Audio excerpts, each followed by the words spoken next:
Hi, this is the lecture on Frederick Douglass for Unit 2 and Module 2 of Text and Context, American Journeys. Forgive me for reading these notes, but I have a little bit too much to just sort of memorize and go off of that.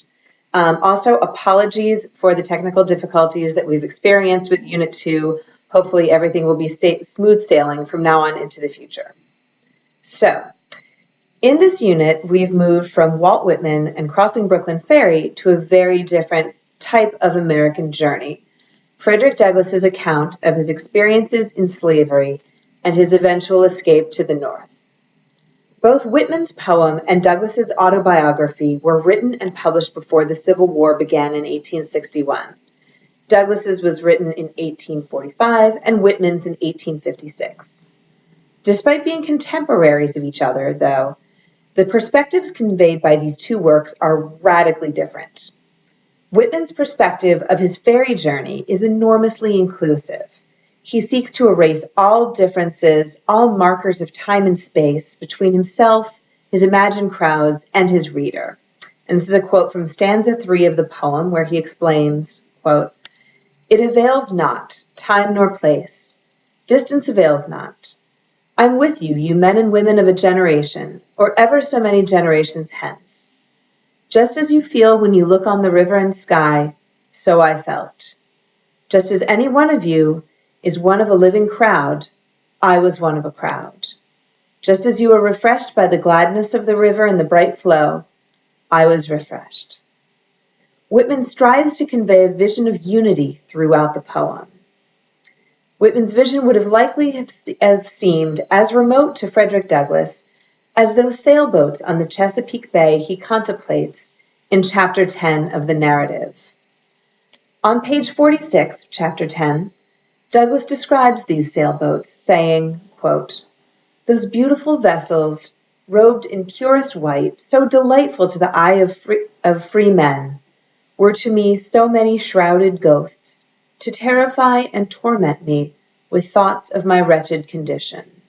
Skipping ahead a few lines, his thoughts about the sailboats were, "You are loosed from your moorings, and I am free, and are free. I am fast in my chains, and am a slave. You move merrily before the gentle gale, and I sadly before the bloody whip. You are freedom's swift-winged angels that fly around the world. I am confined in bands of iron. Oh, that I were free! Oh, that I were on one of your gallant decks and under your protecting wing." Consider also that Douglass's own shipboard journeys always involved his being treated as property, moved from one slaveholder's home to another's. His employment in Baltimore as a caulker who works on ships is greatly ironic given his own lack of freedom to travel. When placed in comparison with Whitman's poem, Douglass's narrative serves to remind us that not all American journeys were idyllic and sublime, that some were horrific.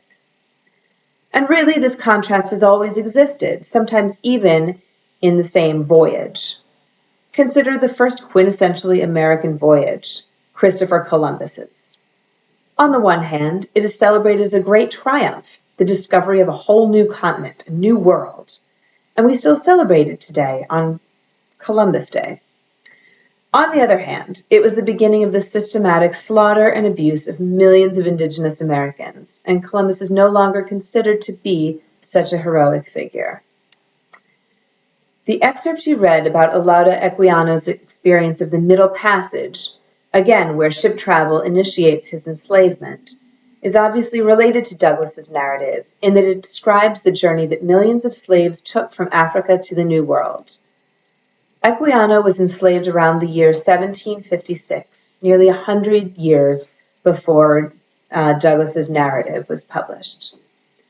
According to modern scholars, the total number of African deaths directly attributable to the Middle Passage voyage, again the one from Africa to the New World, is estimated at up to 2 million.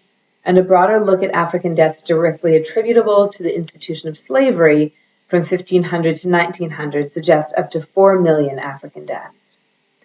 Douglass's narrative clearly confirms via anecdote this outrageously high mortality rate.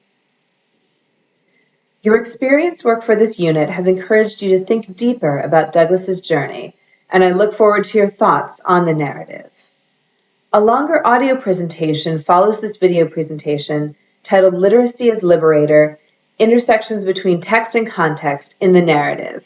And that's where we're going to practice doing some close reading and, again, seeing how text and context fit together to yield greater and richer insights about both. Thanks.